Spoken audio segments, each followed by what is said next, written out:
Oh, my friends, I am so sorry that we have had another week of tragedy and loss.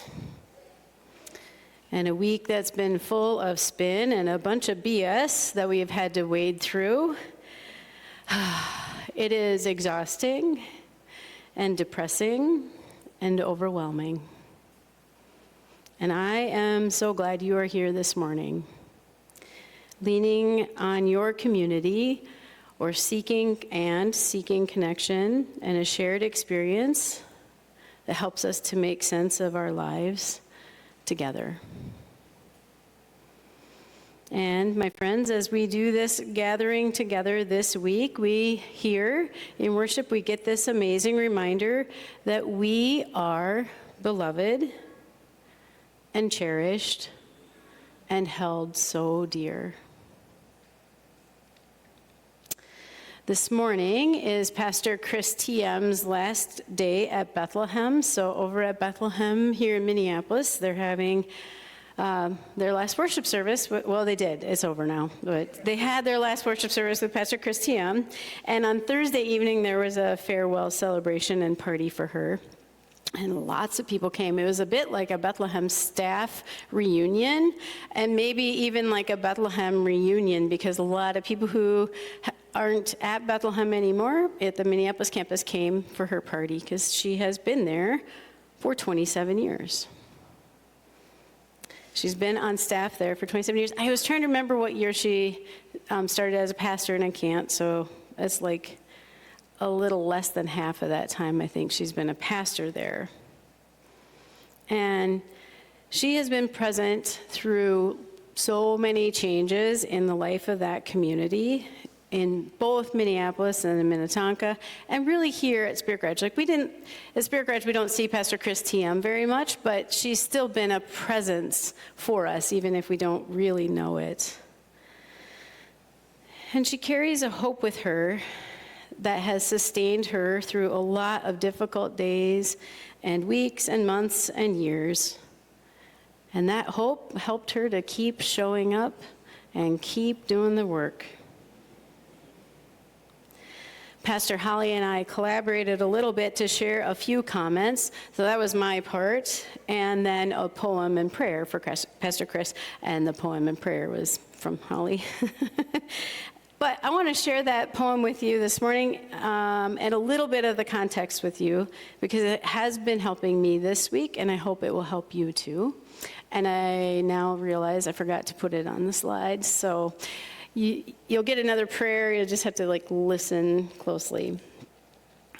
So the context is that because we are living so far from living out Jesus' dream for the future, does that mean both we and Jesus have failed? As if anticipating that his followers might be tempted to think so, Jesus often spoke of inconspicuous beginnings. The small amount of leaven that produces 50 pounds of bread, or the tiny mustard seed that grows into the largest shrub, or the few seeds that land in good soil and produce an astonishing 100-fold yield.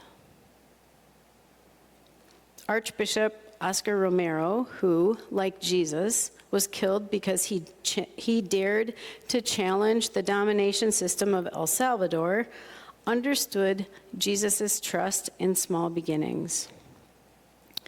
The following prayer, Prophets of a Future Not Our Own, was written by Ken Untner in 1979, and it is commonly known as Oscar Romero's prayer. So I invite you to take this in. It helps now and then to step back and take the long view. The kingdom is not only beyond our efforts, it is beyond our vision. This is what we are about. We plant seeds that will one day grow. We water seeds already planted, knowing that they hold future promise. We lay foundations that will need further development. We provide yeast that produces effects beyond our capabilities. We cannot do everything, and there is a sense of liberation in realizing that.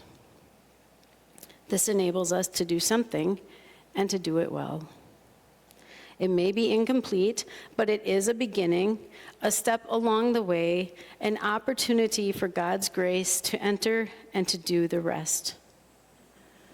We may never see the end results, but that is the difference between the master builder and the worker. We are workers, not master builders, ministers, not messiahs. We are prophets of a future, not our own.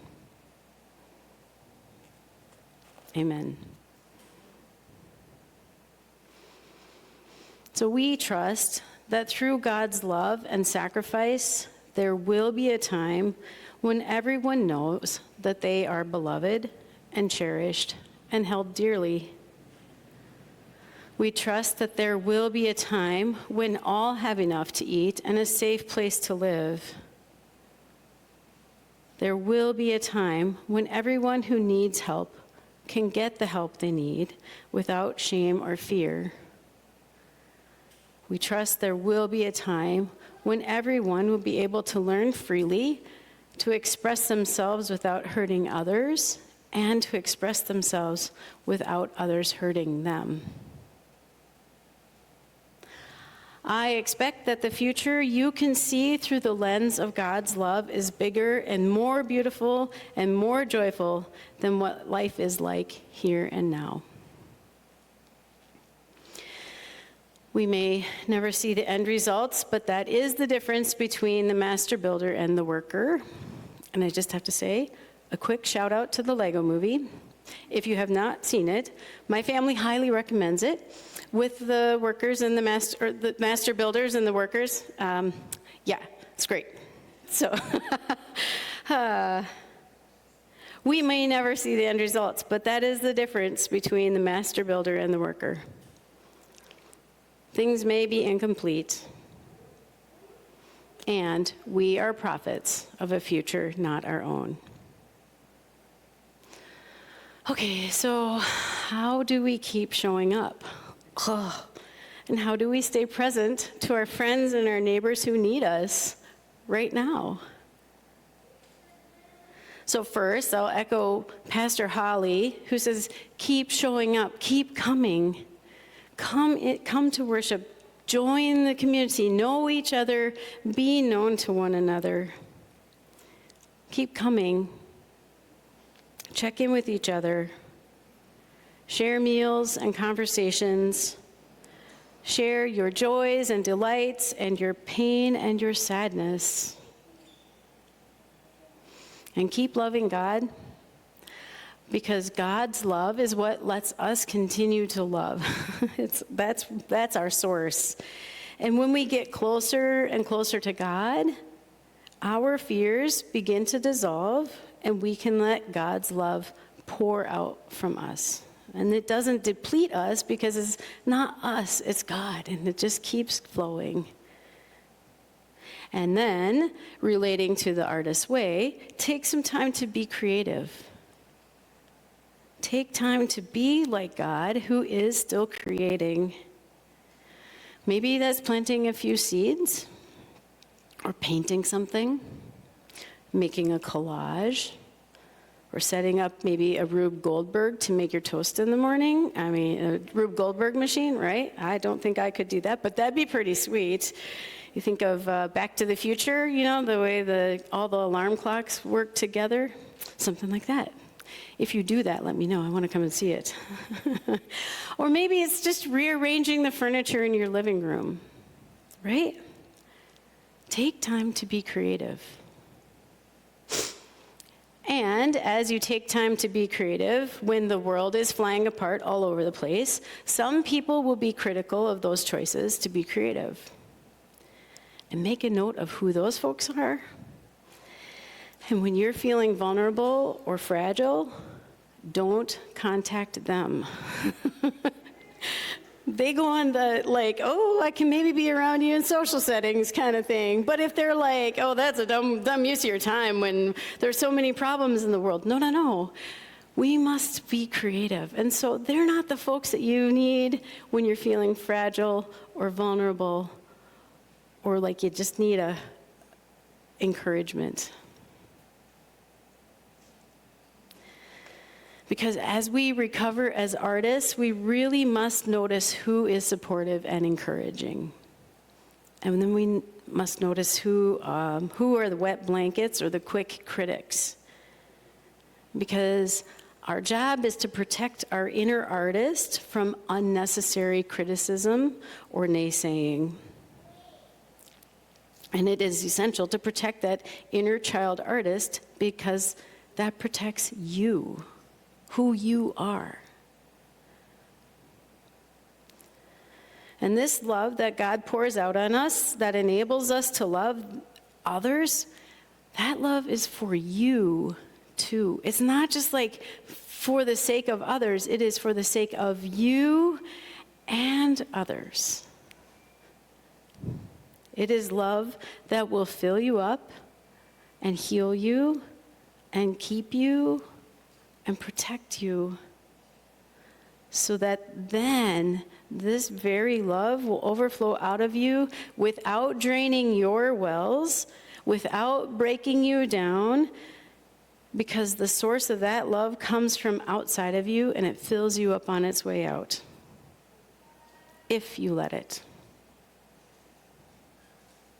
And we are living right now, like this week, and last week, and this year, and the last 10 years, in tumultuous times that demand resilience and strength from us.